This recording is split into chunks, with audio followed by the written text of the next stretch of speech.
Assalamualaikum warahmatullahi wabarakatuh. Perkenalkan, nama saya Lukman Ashifa Haikah, dari kelas TIB dengan NIM 2405356104148. Kali ini dalam rangka untuk ujian akhir semester mata kuliah analisis dan juga desain algoritma. Pada video ini saya akan menjelaskan tentang algoritma deteksi resiko pseudo expert dengan metode hybrid approach. Nah, seperti yang kita tahu, fenomena influencer yang suka berbicara seolah-olah mereka itu ahli di bidang serius, misalnya bidang kesehatan, bidang keuangan, dan juga hukum, tapi mereka itu tidak memiliki kompetisi yang baik, sehingga memiliki potensi yang tinggi untuk menyesatkan publik.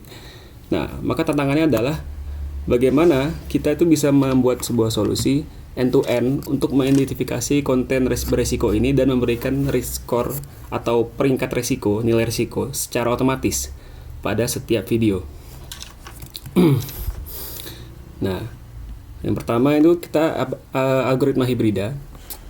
Solusi yang diusulkan adalah pendekatan algoritma hibrida, ya karena untuk mendeteksi pseudo expert tidak cukup dengan hanya melihat siapa yang berbicara atau apa yang dibicarakan saja, tetapi juga melihat tentang kredibilitasnya dan juga analisis linguistik. Lalu kemudian untuk risk score,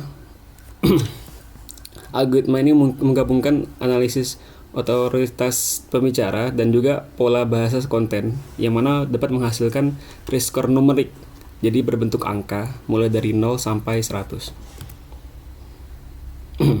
Nah, di algoritma ada 3 modul utama. Yang pertama adalah modul kredibilitas, yaitu untuk memverifikasi apakah pembicara memiliki lisensi, atau lebih tepatnya rekam jejak, apakah dia adalah orang yang kredibel dari segi rekam jejaknya di bidang yang mereka bahas, untuk memastikan bahwasanya informasi yang disampaikan itu berasal dari sumber yang terpercaya dan valid.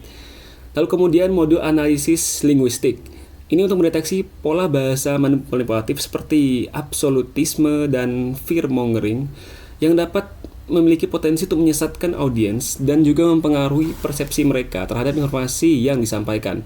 Lalu yang terakhir adalah mode agregasi risiko, yang mana menggabungkan hasil modul sebelumnya yang menggunakan metode weight average untuk menghasilkan risk score yang mencerminkan tingkat risiko informasi berdasarkan berbagai faktor yang teridentifikasi.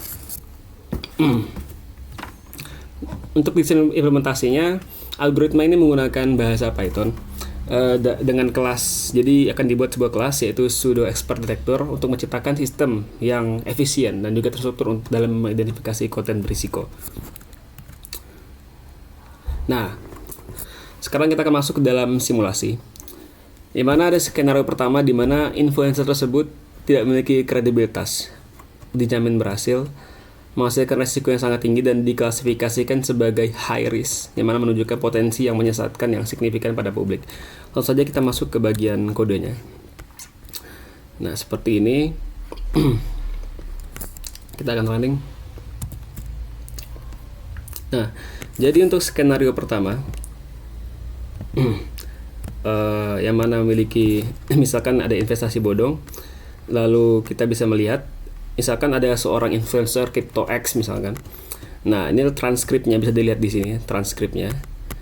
Jadi dia akan menganalisis dari sebuah transkrip video, lalu setelah itu akan menganalisa untuk pola bahasanya, sentimennya, dan juga siapa orang yang berbicara tersebut. Nah, untuk di simulasi ini kita hanya memiliki database terbatas, yaitu Dr. Tirta, Adera dari Tedika, Prof. Renald Kasali, Hotman Paris, dan juga Najwa Shihab. Itu masih sangat terbatas, yang mana kapabilitasnya bisa diperpanjang dengan menggunakan API. Lalu kemudian kita lihat di sini untuk hasil dari skenario 1 adalah kita lihat kredibilitas 100, di mana maksudnya adalah influencer ini tidak terdaftar di database terverifikasi, yang mana orang itu tidak diketahui siapa. Lalu kemudian kita bisa lihat untuk risiko kontennya. Nah, di transkrip ini terlihat beberapa kata-kata yang bisa berpotensi untuk mengandung kata menyesatkan, seperti dijamin berhasil, itu absolutisme, bebas risiko, anti rugi, pasti profit, dan lain-lain. Jadi bisa dibilang algoritma ini membuat sebuah analisis berdasarkan kredibilitas dan juga konten yang dibuat. Nah, lalu kita bisa melihat high risk di sini. Nah, untuk skenario kedua itu adalah pakar asli, yang mana dia itu kredibel, maksudnya secara rekam jejak, dan juga informasi yang disampaikan itu tidak mengandung kata-kata yang aneh-aneh. Contohnya di sini ada yang kedua, kita lihat video yang dulu, Dr. Tirta, misalkan di sini. Kita buka. Makan di atas jam 7 udah boleh. Ada alasan pro-nya. Semakin malam kita makan, itu akan meningkatkan resiko resistensi insulin. Nomor 2, karena pencernaannya tetap ada, tapi mengganggu kualitas tidur. Jadi, yang harusnya organ pencernaan kita itu energinya berkurang karena kita kosong. Dengan kita memberikan makanan saat malam, itu dia akan aktif lagi, sehingga kualitas tidur kita akan berantakan. Jadi kita bisa tidur tapi nggak bisa masuk di sleep. Jadi video ini kita akan transkrip berbentuk transkrip skenario kedua seperti apa yang ada di video tersebut, lalu kita running. Nah, setelah kita running, kita bisa melihat bahwasanya Dr. Tirta itu adalah orang yang kredibel di bidang kesehatan. Lalu kemudian tidak ada pola bahasa yang berbahaya di sini.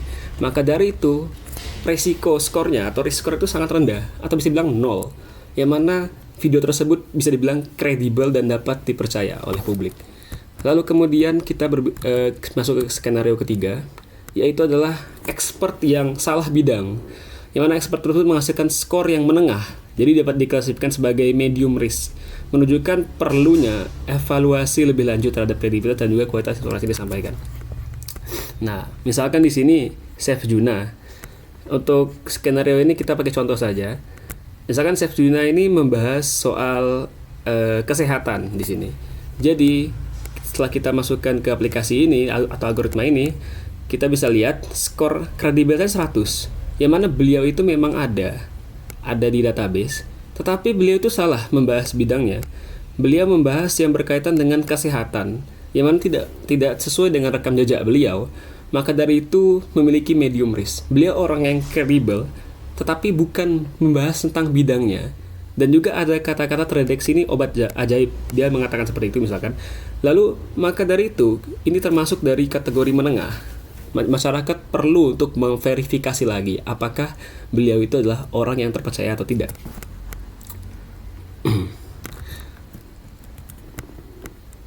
Nah, kesimpulannya adalah algoritma ini menyediakan solusi end-to-end, yang mana dari input transkrip hingga output skor risiko diharapkan untuk dapat membantu platform untuk memfilter konten berbahaya dan juga melindungi publik. Mungkin sekian dari presentasi saya. Terima kasih telah mendengarkan. Kurang lebihnya mohon maaf. Wassalamualaikum warahmatullahi wabarakatuh.